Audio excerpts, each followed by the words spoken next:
तर मित्रांनो, हे दुबई नाही आहे, हे अबुधाबी सुद्धा नाही आहे. हे तुम्ही पाहू शकता.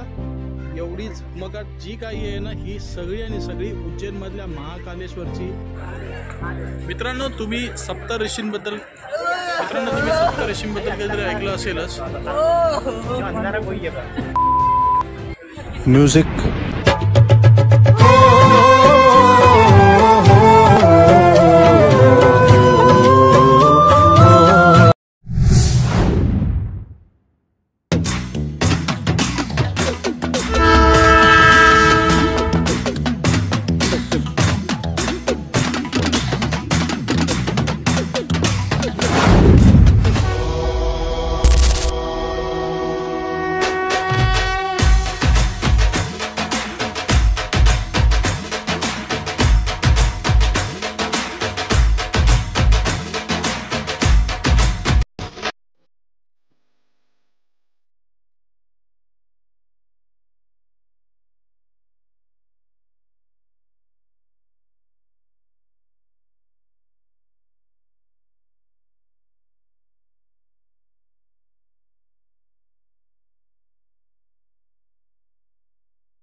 तर मित्रांनो, हे दुबई नाही आहे, हे अबुधाबी सुद्धा नाही आहे. हे तुम्ही पाहू शकता.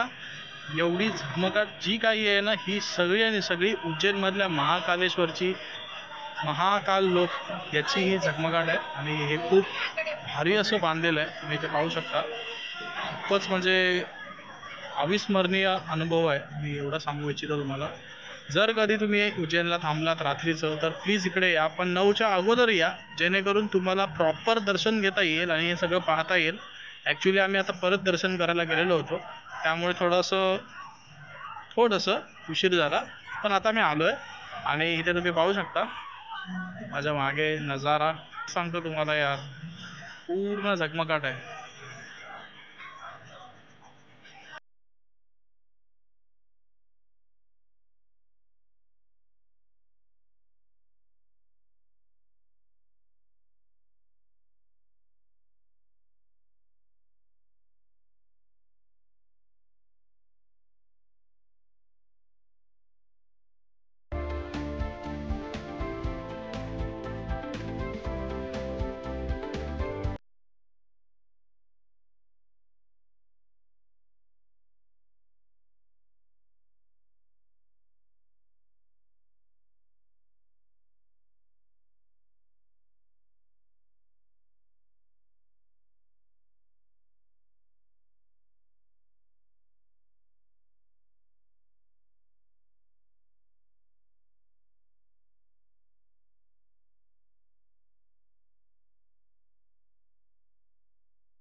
मित्रांनो तुम्ही सप्तऋषींबद्दल काहीतरी ऐकलं असेलच।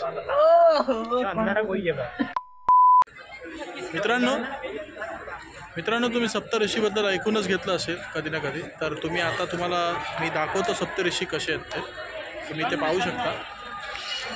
हे टोटल सप्तऋषी आहेत, 7 ऋषी आहेत जे भगवान शिवला आराध्य मानतात। आणि हे 7 ऋषींचं हे पाहू शकता, आराध्य हे साक्षात आपले शिव भगवान आहेत।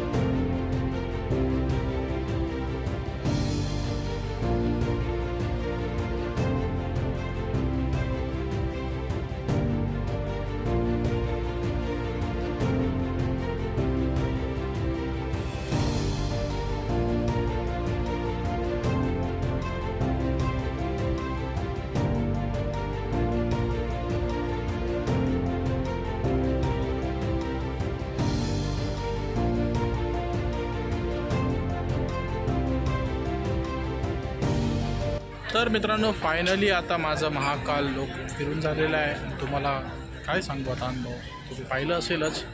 तर अशा प्रकारे आपली ही जी सिरीज आहे ती अशी चालूच राहणार आहे, कारण उज्जैन शहरामध्ये आलो अर्थात आपण, तर तुम्हाला माहिती आहे इथे खूप साऱ्या गोष्टी बघण्यासारख्या आहेत आणि त्याच्याबद्दल सिरीज तर मी बनवतोच आहे। तर मित्रांनो आजच्यासाठी एवढंच, आणि आता महाकाल लोकपासून आपण आता रजा घेतो आहे। पुन्हा भेटू आपण नवीन व्हिडिओमध्ये। चला मित्रांनो, बाय। तर मित्रांनो आजच्यासाठी एवढंच। आता पुढील व्हिडिओ हा आपला अजून उत्कृष्ट असेल, तो म्हणजे रामघाटवरचा। उज्जैनमधील शिप्रा नदीवरती असलेला रामघाट हे एक खूप चांगलं ठिकाण आहे, तर त्यासाठी व्हिडिओ पूर्ण बघा। चॅनलला सबस्क्राईब केलं नसेल तर प्लीज चॅनलला सबस्क्राईब करायला विसरू नका। पुन्हा भेटू आपण नवीन व्हिडिओमध्ये, तोपर्यंत चांगलं.